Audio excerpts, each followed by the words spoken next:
پاک رضی اللہ تعالیٰ عنہ فرمایا کرتے تھے دو چیزیں انسان اپنی سنبھال لینا، ایک پیٹ اور ایک شرمگاہ، تو فرماتے تھے ولایت اس کے بڑی قریب آ جاتی۔ ہم نہ ان لذات میں الجھ جاتے۔ سیانے سیانے بندے روٹی کمر سیدھی کرنے کے لیے کھانی چاہیے، زبان کے ذائقے کے لیے نہیں کھانی چاہیے۔ یہ زبان کا ذائقہ لگ جائے یہ کہیں کا نہیں چھوڑتا انسان۔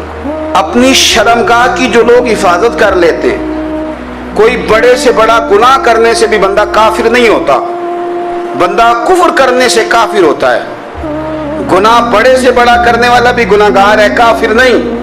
لیکن بعض گناہ ایسے ہیں جو جس وقت بندہ کر رہا ہوتا ہے اس وقت وہ مومن نہیں ہوتا۔ میرے نبی کریم صلی اللہ تعالی علیہ وسلم نے فرمایا جب کوئی شرابی شراب پیتا ہے اس وقت مومن نہیں ہوتا، جب کوئی چور چوری کرتا ہے تو اس وقت مومن نہیں ہوتا، اور جب کوئی زانی زنا کرتا ہے تو تب وہ مومن نہیں ہوتا۔ اتنی دیر کے لیے اس کے دل سے ایمان نکال لیا جاتا ہے۔ کفل کا ایک واقعہ ترمذی میں ملتا ہے۔ ایک شخص کفل نام کا تھا بنی اسرائیل میں، ایک عورت مجبور تھی، اس کے بچے بھوکے تھے، تو کفل نے اسے مائل کر لیا کہ تو میرے ساتھ گناہ کرے گی تو پھر میں تیرے بچوں کی روٹی تجھے دوں گا۔ تو وہ عورت پہلے تو بیچاری نہ مانی، لیکن بچوں کی بھوک دیکھ کے مجبور ہو گئی۔ جب کفل کے قریب گئی نا وہ عورت، اس نے دروازے سارے بند کر لیے۔ ترمذی شریف میں اس کا واقعہ موجود ہے۔ چاروں جانب سے بند ہو گیا سارا کچھ، لیکن جب وہ کفل کہتا ہے میں اس بی بی کے پاس جانے لگا تو عورت کا وجود کانپتا تھا۔ جس بندے کو گناہ کی طرف جاتے اس کی طبیعت میں ہیجان پیدا ہو تو مانا یہ ہے کہ ابھی ذہن پورا غلیظ نہیں ہوا، ابھی طبیعت پوری گندی نہیں ہوئی، ابھی ایمان کی بہت ساری قسمیں موجود ہیں، عورت کا وجود کانپتا ہے۔ تو کفل کہتے ہیں کہ میں نے اسے کہا کہ سارے دروازے بند ہیں، ڈرتی کیوں ہے؟ تو کہنے لگی ڈرتی اس لیے ہوں کہ سارے دروازے بند نہیں ہوتے، ایک دروازہ کھلا ہے اور وہ دروازہ رب قدیر کا دروازہ ہے، اسے کیسے بند کیا جا سکتا ہے؟ تو کہتے ہیں جب اس نے یہ لفظ کہے تو مجھ پر بھی بات کا اثر ہوا، مجھ پر۔ تو میں نے کہا کہ اگر تو عورت ہو کہ رب سے اتنا ڈرتی ہے تو مجھے تو اس نے مرد بنایا ہے، تو مرد تو ہوتا ہی وہ ہے جو اپنے آپ پر کنٹرول کر سکے۔ تو اب نہ معاملہ آگے جائے گا، اب یہاں بات رکے گی نہیں، جا میں تجھے آزاد کرتا ہوں۔ عورت گئی، اس نے توبہ کی کفل نے، اور رات رو کے کہنے لگا مالک آج میں نے توبہ کی ہے تو میرے اوپر مہربانی کرنا، میری توبہ ٹوٹنے نہ پائے۔ رات اس نے توبہ کی، رات ہی انتقال ہو گیا۔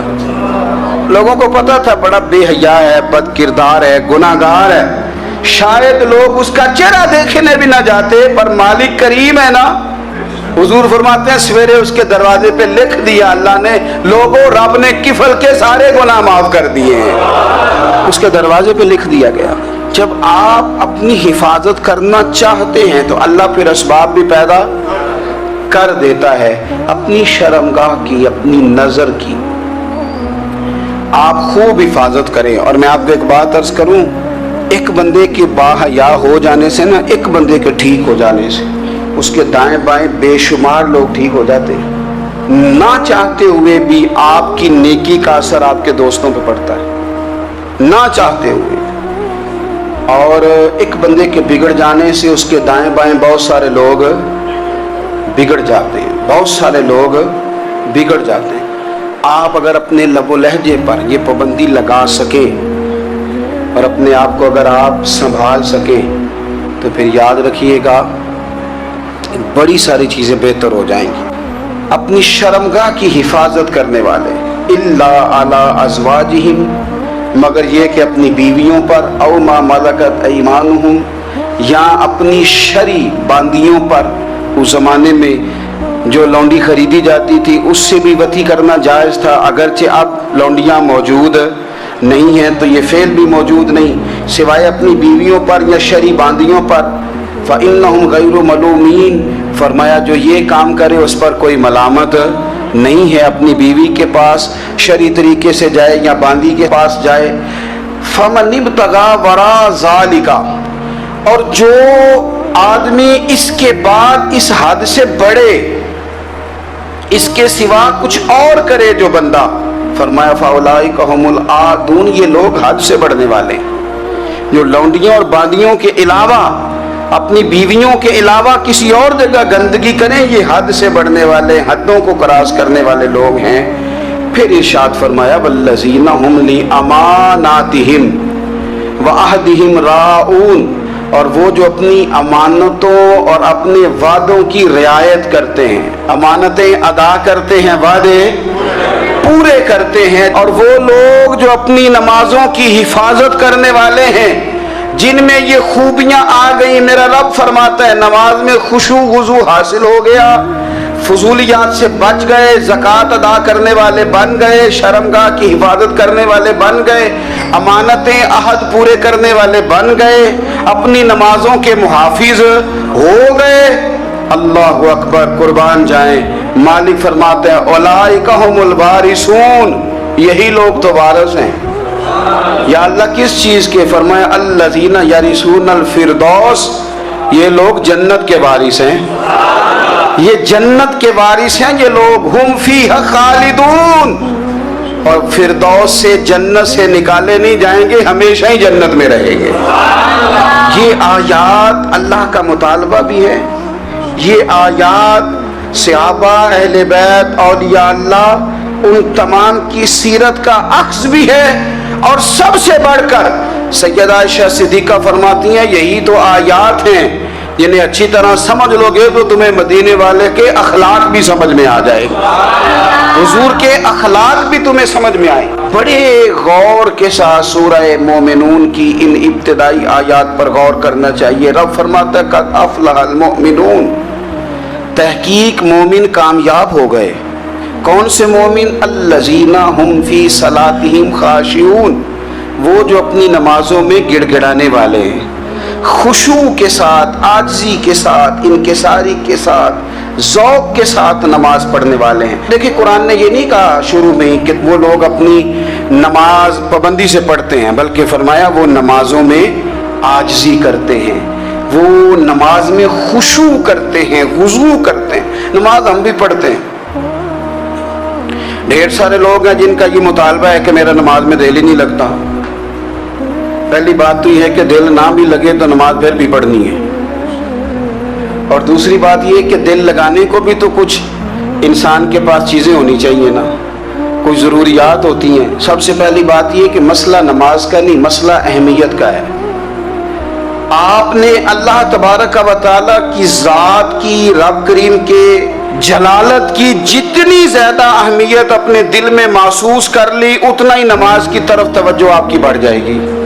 آپ سادی سی مثال ہے، غور کر لیں، جتنا آپ اپنے استاد کو پروٹوکول دیتے ہیں، جتنی عزت کرتے ہیں، اتنا ہی وقت پہ آپ ان کے پاس پہنچ بھی جاتے ہیں۔ اگر آپ کے دل میں اہمیت نہیں ہے تو آپ ٹال دیں گے، اور جس استاد کی اہمیت ہے اس کے فون کی گھنٹی بجتے ہی فون بھی اٹھایا جائے گا، اور بات پوری مکمل بھی نہیں ہوگی تو کہا جائے گا جیسے آپ کہیں گے، اور جو وقت وہ دیں گے ان سے 10 منٹ پہلے پہنچنے کی کوشش بھی کی جائے گی۔ بس سمجھ لیں دل لگنے نہ لگنے کا مسئلہ نہیں، اہمیت کا مسئلہ ہے۔